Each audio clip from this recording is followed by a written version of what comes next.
Hello दोस्तों, नमस्कार। आप सबका स्वागत है हमारे चैनल पर। मैं हूं राजेंद्र साहू और आज की इस क्लास में हम लोग पढ़ेंगे पृथ्वी के महत्वपूर्ण पॉइंट के बारे में, जो लगभग 50 पॉइंट्स ऐसे हैं जो बेहद महत्वपूर्ण हैं और अपने आप में सभी जो पॉइंट्स हैं बहुत महत्वपूर्ण हैं। तो एक एक पॉइंट को हम लोग समझेंगे और इन सभी पॉइंट्स को हम लोग आने वाली जो परीक्षाएं हैं उनमें बहुत ही उपयोगी पाएंगे। तो प्रयास रहेगा कि आप वीडियो को पूरा देखें और एंड में कमेंट करके ज़रूर बताएं कि आपको दी गई जानकारी कैसी लगी। और इसके साथ साथ जो ज्योग्राफी है अपने आप में बहुत महत्वपूर्ण विषय है। इस पर यदि आप एमसीक्यू या वन लाइनर पर क्वेश्चन हल करते हैं तो इससे आपके क्वेश्चन की जो पकड़ है बहुत ही मजबूत हो जाती है और जल्दी से आप क्वेश्चन को याद भी कर सकते हैं। तो चलिए स्टार्ट करते हैं। पृथ्वी अपने अक्ष पर कितनी झुकी हुई है? जो पृथ्वी है, जिस पृथ्वी पे हम रहते हैं, तो वो अपने मूल अक्ष पर 23.5 डिग्री झुकी हुई है। और पृथ्वी का अपने अक्ष पर झुका होना ही एक कारण है जिसकी वजह से दिन और रात होते हैं और विभिन्न प्रकार की मौसमी विषमताएँ पाई जाती हैं।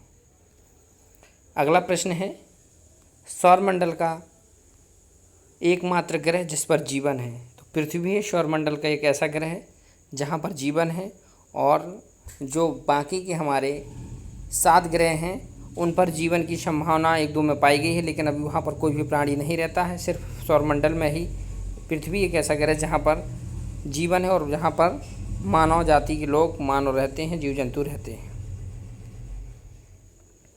तीसरा प्रश्न है, सौरमंडल के बड़े ग्रहों में पृथ्वी का कौन सा स्थान है? सौरमंडल जानते हैं, सौरमंडल सूरज के जो नाम से है सौरमंडल, उस मंडल में 8 ग्रह हैं: बुध, शुक्र, पृथ्वी, मंगल, बृहस्पति, शनि, अरुण और वरुण। तो जो ग्रहों के स्थान के आधार पर है तो ऐसे कहेंगे बृहस्पति, शनि, अरुण, वरुण और पृथ्वी। तो पृथ्वी का जो स्थान है वो 5वां स्थान है। तो बड़े जो पैमाने पर आकार में है वो पृथ्वी का आकार है वो 5वें नंबर का है। आगे हम लोग देखेंगे पृथ्वी का विषुवतीय व्यास कितना है। पृथ्वी का विषुवतीय व्यास 12,756 किलोमीटर है और इसी प्रकार ध्रुवीय व्यास 12,714 किलोमीटर है। और 12,714 किलोमीटर की जो दूरी है इसके बीच जो विषुवतीय व्यास है तो उसमें अंतर है। जो ध्रुवीय व्यास और विषुवतीय व्यास देखेंगे इसमें लगभग 42 किलोमीटर का अंतर है। आगे हम लोग देखेंगे पृथ्वी अपने अक्ष पर किस दिशा में घूमती है। तो पृथ्वी अपने अक्ष पर पश्चिम से पूर्व की ओर घूमती है, जिसके साथ दिन और रात जैसी स्थितियां होती हैं। जैसे अभी शाम है तो शाम को पृथ्वी अपने पश्चिम की ओर है और शाम के बाद रात होते होते अपना चक्कर लगा के फिर से पूर्व की ओर आ जाएगी, तो पश्चिम से पूर्व की ओर घूमती है। आगे हम लोग देखेंगे पृथ्वी अपनी धुरी का चक्कर किस रफ्तार से और कितने समय में पूरा करती है। तो इसकी जो समय है वो लगभग 23 घंटे 56 मिनट और 4 सेकंड है। तो इतने समय में पूरी कर लेती है और जो चाल है लगभग 1610 किलोमीटर प्रति घंटा है। इसकी चाल से चल करके 24 घंटे लगभग 24 घंटे में अपना जो एक परिक्रमण है इसको पूरा कर लेती है। इसके बाद पृथ्वी किस गति से दिन और रात होते हैं। तो पृथ्वी में जो गति होती है वो उस गति को बोलते हैं घूर्णन। घूर्णन गति का मतलब पृथ्वी का अपनी अक्ष पर घूमना घूर्णन है। तो पृथ्वी का अपनी अक्ष पर घूमना मतलब दिन रात की स्थितियाँ होना घूर्णन गति है। पृथ्वी किस गति से साल बनते हैं। तो मतलब जो परिक्रमण होता है, पृथ्वी की जो परिक्रमण गति होती है इसकी वजह से एक साल बनते हैं। आगे हम लोग देखेंगे सूर्य की परिक्रमा करने में पृथ्वी को कितना समय लगता है। सूर्य की पृथ्वी को 365 दिन 5 घंटे और 48 मिनट 46 सेकंड का समय लगता है। लगभग 365 दिन 6 घंटे। और इन्हीं परिक्रमा की वजह से प्रत्येक 3 वर्ष बाद चौथे वर्ष लीप ईयर होता है, जिसमें 6 घंटे मिलकर के एक 24 घंटे हो जाते हैं और एक दिन का निर्माण हो जाता है। पृथ्वी को सूर्य की एक परिक्रमा करने में लगे वक्त को क्या कहते हैं? सौर वर्ष। मतलब पृथ्वी है जो सूर्य की परिक्रमा करने में जो समय लगता है उसको बोलते हैं सौर वर्ष, सोलर ईयर। आगे हम लोग देखेंगे प्रत्येक सौर वर्ष या कैलेंडर वर्ष में कितना समय बढ़ जाता है? तो मैंने आपको बताया पहले कि जो 365 दिन 6 घंटे के समय है वो बढ़ जाता है, तो प्रत्येक सौर वर्ष में 6 घंटे के समय की बढ़ोतरी होती है। आकार और बनावट की दृष्टि से पृथ्वी किस ग्रह के समान है? तो पृथ्वी है जो एक प्रकार से आकार में देखा जाए तो शुक्र ग्रह के समान है, आकार और बनावट की लगभग दृष्टि से बराबर है। पृथ्वी को नीला ग्रह किस कारण से कहा जाता है? अब पृथ्वी को नीला ग्रह कहने का कारण है कि जैसे हम लोग देखते हैं जो पानी रहता है, पानी का नीला देखने के कारण इसकी उपस्थिति रहती है। महासागर, सागर, नदियाँ, झील, झरने, इन सब में जो पानी की उपस्थिति रहती है, इसके कारण पृथ्वी की उपस्थिति के कारण पृथ्वी को नीला ग्रह कहा जाता है। तो ये बहुत महत्वपूर्ण पॉइंट है कि पृथ्वी को नीला ग्रह किस कारण से कहा जाता है? तो पृथ्वी पर पानी की उपस्थिति के कारण। सूर्य के बाद पृथ्वी का सबसे निकट का तारा कौन सा है? प्रोक्सिमा सेंचुरी, जो कि सूर्य के बाद पृथ्वी का सबसे निकट का तारा है, और इस तारे का मतलब है कि जो पृथ्वी के निकट है। पृथ्वी का एकमात्र उपग्रह कौन है? पृथ्वी जानते हैं आप, पृथ्वी का एकमात्र उपग्रह है और वो है चंद्रमा, जो सूर्य ढल जाने के बाद अपनी रोशनी देता है, जिससे हम शाम के समय में भी कुछ रोशनी प्राप्त करते हैं। और चंद्रमा के बारे में एक और पॉइंट कि चंद्रमा का अपना खुद का प्रकाश नहीं रहता है, वो सूर्य के प्रकाश से चमकता है। चंद्रमा की सतह और उसकी आंतरिक स्थिति का अध्ययन करने वाले विज्ञान को कहते हैं सेलेनोलॉजी। जो चंद्रमा है हमारा, उसकी स्थिति और उसकी सतह के बारे में स्थितियाँ जानने के लिए जो विज्ञान काम करता है उसको बोलते हैं सेलेनोलॉजी। चंद्रमा पर धूल के मैदान को क्या कहा जाता है? सी ऑफ ट्रांक्विलिटी, मतलब शांति सागर। चंद्रमा पर धूल के जो मैदान हैं उनको शांति सागर के नाम से जाना जाता है, सी ऑफ ट्रैंक्विलिटी इसको बोलते हैं अंग्रेजी में। जीवाश्म ग्रह किसे कहते हैं? तो जीवाश्म ग्रह मतलब चंद्रमा को जीवाश्म ग्रह कहा जाता है। चंद्रमा को बोला जाता है जीवाश्म ग्रह। चंद्रमा के बाद हम लोग अगला प्रश्न देखेंगे 19 नंबर। चंद्रमा किसकी रोशनी से चमकता है? तो मैंने अभी आपको बताया कि चंद्रमा सूर्य की रोशनी से चमकता है, इसका अपना स्वयं का प्रकाश नहीं होता है। 20वां नंबर है, समुद्र में उठने वाली ज्वार भाटा की वजह क्या है? जो समुद्र में उठने वाला जो ज्वार भाटा है वो चंद्रमा की जो गुरुत्वाकर्षण का है, आकर्षण शक्ति का है, इसकी वजह से सूर्य और जो चंद्रमा की शक्तियों के बीच आपस में आकर्षण होता है, जिससे ज्वार और भाटा होते हैं। ज्वार मतलब समुद्र की लहर का ऊपर उठना और भाटा का मतलब समुद्र की लहर का नीचे जाना। इसी स्थिति को कहते हैं ज्वार और भाटा। ये जो शक्तियों का रेशियो है 11:5 रहता है, और इसी रेशियो की वजह से इनमें जो आकर्षण शक्ति का खिंचाव होता है, इसी की वजह से ज्वार और भाटा आते हैं। चंद्रमा पर पाए जाने वाली चट्टानों में किस धातु की मात्रा सबसे ज़्यादा है? तो चंद्रमा पर जो सबसे ज़्यादा धातु पाई जाती है उसको बोलते हैं टाइटेनियम। हालांकि चंद्रमा पर जो धातु पाई जाती है उसका हम लोग जल्दी यूज नहीं कर सकते हैं, लेकिन जो पाई जाने वाले धातु का अनुमान है वो बताया गया कि वहाँ पर टाइटेनियम धातु की मात्रा ज़्यादा है। पृथ्वी से चंद्रमा का कितने प्रतिशत भाग दिखाई देता है? तो पृथ्वी से हम चंद्रमा का लगभग 57% भाग को देख सकते हैं, और लगभग 43% भाग है जो हमको दिखाई नहीं देता है। चंद्रमा धरती की परिक्रमा एवं घूर्णन कितने दिनों में करता है? तो जो चंद्रमा है पृथ्वी की परिक्रमण और उसकी अक्ष के साथ घूमने का कार्य करती है 27 दिन 8 घंटे में।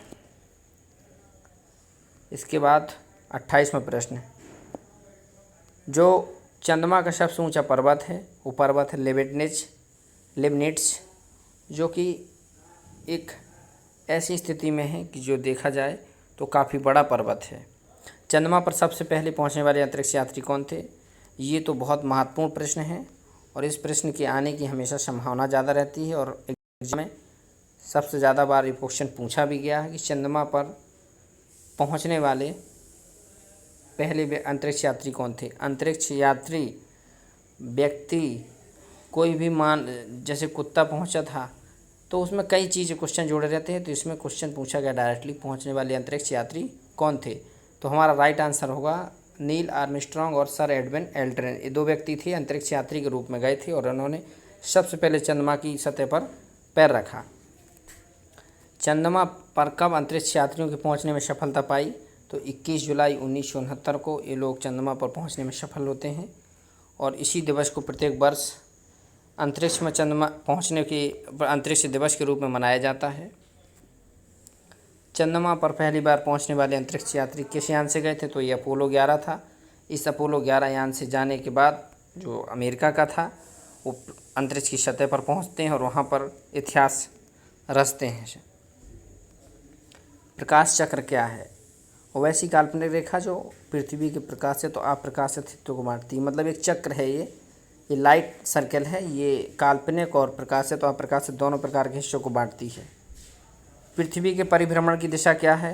पृथ्वी का जो परिभ्रमण है, पृथ्वी पश्चिम से पूर्व की ओर घूमती है और इसका जो परिभ्रमण है हमने देखा बताया पिछले अभी क्वेश्चंस में कि जो पश्चिम से पूर्व घूमने के कारण ही दिन रात की जो स्थितियाँ होती बदलती रहती हैं। जिस कक्षा में पृथ्वी सूर्य की परिक्रमा करती है उसे क्या कहते हैं? जो कक्षा होती है वो दीर्घवृत्तीय कक्षा में सूर्य पृथ्वी की परिक्रमा करता है, पृथ्वी सूर्य की परिक्रमा करती है, वो इक्लिप्स टाइप की होती है, दीर्घवृत्ताकार होती है। और इसी स्थिति के साथ जैसे हम लोग देखेंगे दीर्घवृत्त ऐसे होता है, वृत्त से थोड़ा चौड़े टाइप में। एप्साइड रेखा क्या है? एप्साइड रेखा अपसौरक और अपसौरक को मिलाने वाली। अब मैं आगे देखूंगा क्वेश्चन में 2 क्वेश्चन इससे और महत्वपूर्ण बनेंगे कि दोनों स्थितियों को मिलाने वाली एक काल्पनिक रेखा है जो सूर्य के केंद्र से होकर गुजरती है, इसे एप्सॉइड रेखा कहते हैं। क्या कहते हैं? एप्सॉइड रेखा। और इस एप्सॉइड रेखा से प्रश्न पूछा कैसे जाता है कि उपसौरक और अपसौरक क्या है? तो देखते हैं आगे। उपसौरक जो पृथ्वी के निकट, जो सूर्य है जो पृथ्वी के निकट पहुंच जाता 3 जुलाई की स्थिति को, उस समय सूर्य और पृथ्वी के बीच की दूरी बहुत कम होती है, उसे उपसौरक बोलते हैं। और इसी स्थिति के विपरीत 4 जुलाई को, इसमें 4 जुलाई नहीं लिखा, 4 जुलाई को पृथ्वी सूर्य से कुछ दूर चली जाती है, मतलब इसकी सूर्य और पृथ्वी के बीच की दूरी बढ़ जाती है, इसी को बोलते हैं अपसौरक। अब आगे हम लोग देखेंगे अक्षांश क्या है। अक्षांश जैसे हम ग्लोब देखते हैं, एक ग्लोब रहता है, इस ग्लोब पर जैसे हमने एक ग्लोब बना दिया, इस पर ढेर सारी रेखाएं ऐसे ऐसे हो जाएंगी, ऐसे ही है, ये काल्पनिक रूप है, ग्लोब है ये। ग्लोब मतलब पृथ्वी के जो हमारा स्ट्रक्चर है उसका एक प्रतिरूप। ग्लोब पर पश्चिम से पूर्व की ओर खींची गई काल्पनिक रेखाएं हैं जिनको अक्षांश बोलते हैं। और ये अक्षांश किसी भी स्थान देश की स्थिति को जानने के लिए, निर्धारित करने के लिए प्रयोग की जाती हैं। किस रेखा को शून्य अक्षांश की स्थिति माना गया? तो विषुवत रेखा है, जो विषुवत रेखा उसको शून्य अक्षांश की स्थिति मानी गई है। जैसे कि हमारा ये पृथ्वी है, पृथ्वी के बीचों बीच से जो भूमध्य रेखा है इसी को भूमध्य रेखा, इसी को इक्वेटर, इसी को विषुवत रेखा बोलते हैं। देशांतर क्या है? अब देश और अंतर, देश का अंतर मतलब देश एक स्थिति में दूसरा देश है और दूसरी स्थिति में दूसरा देश है, और इसी के अंतर को हम लोग बोलते हैं देशांतर। ग्लोब पर उत्तर से दक्षिण की ओर खींचे जाने वाली काल्पनिक रेखा को देशांतर कहा जाता है। ये रेखा कैसी होती हैं? काल्पनिक होती हैं और उत्तर से दक्षिण की ओर खींची जाती हैं। किसी स्थान का समय ज्ञात किन रेखाओं के आधार पर किया जाता है? तो मैंने बताया कि किसी भी स्थान का यदि समय निर्धारित किया जाता है तो देशांतर से, और किसी भी स्थान की स्थिति ज्ञात की जाती है वो अक्षांश से ज्ञात की जाती है। आगे हम लोग देखेंगे 2 देशांतर रेखाओं के बीच की दूरी को क्या कहते हैं? तो 2 देशांतर रेखाओं के बीच की दूरी को गोरे बोलते हैं और इनकी दूरी लगभग 111 किलोमीटर होती है। बहुत महत्वपूर्ण पॉइंट है, इसके गोरे बोलते हैं और इसकी दूरी जो होती है 111 किलोमीटर होती है। और 111 किलोमीटर जो दूरी है उसको कई बार एग्जाम में आया हुआ है, जो गोरे है उसके बीच की दूरी 111 किलोमीटर होती है। आगे देखेंगे सूर्य ग्रहण क्या है। अब सूर्य ग्रहण क्या है? सूर्य, पृथ्वी और चंद्रमा का एक सतह पर आ जाना, एक लाइन से आ जाना, जिसको सिजगी की स्थिति बोलते हैं। इसी स्थिति में सूर्य जो होता है पृथ्वी और चंद्रमा के बीच में आ जाता है, इसी स्थिति को कहते हैं सूर्य ग्रहण। अब आगे हम लोग देखेंगे पूर्ण सूर्य ग्रहण क्या होता है। एक अमावस्या होता है और एक पूर्णिमा होती है। हर एक 15-15 दिन में अमावस्या होती है, फिर पूर्णिमा के बाद अमावस्या। तो इसी स्थिति को जब अमावस्या का दिन होता है उस दिन पूर्ण सूर्य ग्रहण होता है। इस प्रश्न को आप बहुत अच्छे से याद रखेंगे। पूर्ण सूर्य ग्रहण की स्थिति अमावस्या के दिन होती है। आगे हम लोग देखेंगे चंद्र ग्रहण क्या है। जब अब सूर्य ग्रहण हमने देख लिया तो ऐसे ही स्थिति बनेगी अब चंद्र ग्रहण के साथ। सूर्य और चंद्रमा के बीच जब पृथ्वी आ जाएगी, मतलब जो सूर्य से प्रकाश है वो पृथ्वी पे तो कुछ पहुंचेगा लेकिन पृथ्वी से रिफ्लेक्ट होकर चंद्र में न पहुँच पाने के कारण चंद्रग्रहण होता है। और इस स्थिति को हम लोग महीने में या साल में देख सकते हैं। ये घटनाएं लगभग होती ही रहती हैं। आगे हम लोग देखेंगे पूर्ण चंद्र ग्रहण किस रात को होता है। तो फिर स्थिति बनी, अभी पूर्ण सूर्य ग्रहण था वो अमावस्या को था, तो अब इसका अल्टर होगा, वो पूर्ण चंद्र ग्रहण की स्थिति होगी, वो पूर्णिमा की रात को होगा। आगे प्रश्न देखेंगे, समय का निर्धारण कैसे किया जाता है। अब समय का निर्धारण किसी भी देशांतर रेखा पर 1 मिनट का जो अंतर होता है वो लगभग 1 मिनट मतलब 1 डिग्री बराबर 4 मिनट होता है। तो आप 15 डिग्री यदि कहीं चलते हैं पूरब की ओर पश्चिम की ओर तो समय घटेगा और बढ़ेगा। पृथ्वी पश्चिम से पूर्व की ओर घूमती है, इसलिए पूर्व की ओर बढ़ने पर प्रत्येक अक्षांश पर 4 मिनट समय बढ़ जाता है और पश्चिम की ओर जाने पर देशांतर पर 4 मिनट समय घट जाता है। इसी समय के हिसाब से निर्धारित किया जाता है और इसी के हिसाब से समय को निर्धारित करने की कुछ पैमाने बनाए गए हैं। जैसे भारत का समय है +5 GMT है, मतलब ग्रीनविच मीन टाइम से 5 घंटे 30 मिनट भारत का समय आगे चलता है। अब आगे देखेंगे हम लोग अंतर्राष्ट्रीय तिथि रेखा क्या है। तो जो अंतर्राष्ट्रीय तिथि रेखा है वो 180 डिग्री देशांतर को निर्धारित करके अंतर्राष्ट्रीय तिथि रेखा नाम दिया गया है। और इसी के साथ साथ इसको लगभग 10 से 12 जगह टर्न किया गया है। कुछ देशों के बीच से गुजर न पाने की वजह से, समय का निर्धारण न हो पाने की वजह से तिथि रेखा में कुछ बदलाव भी किए गए हैं, लेकिन जो मानक तिथि रेखा है वो 180 डिग्री देशांतर है। हमारा आज का अंतिम प्रश्न है, भारत का मानक समय कितना है। भारत का मानक समय, तो एक तो पॉइंट ये है कि भारत का मानक समय कहाँ से निर्धारित किया गया है। तो भारत का मानक समय उत्तर प्रदेश के प्रयागराज के एक नैनी स्थान से इसको निर्धारण किया गया है और ये 82.5 पूर्वी देशांतर है, भारत का मानक समय है। इसके साथ आज के इस महत्वपूर्ण प्रश्न की सीरीज़ में इतने ही प्रश्न थे। फिर मैं अगली सीरीज़ में आपसे मिलता हूँ। आशा करता हूँ कि जो हमने 45 प्रश्न देखे ये आपको बहुत ही पसंद आए होंगे और आप आशा करता हूँ कि समझ में भी आए होंगे। फिर मिलता हूँ नेक्स्ट ऐसी ही क्लास में। जुड़े रहिए हमारे चैनल के साथ। अभी तक आपने हमारा चैनल सब्सक्राइब नहीं किया तो सब्सक्राइब कर लीजिए। और भूगोल, ज्योग्राफी, हिस्ट्री, पॉलिटी जो भी है इसमें प्लेलिस्ट बना रखी है हमने, आप जाके बात कर सकते हैं। पैट, यूपी टेट और भी इस तरह की हम लोग परीक्षाओं की तैयारी कराते हैं। हमारे चैनल से जुड़े रहिए। तब तक के लिए धन्यवाद। साला वीडियो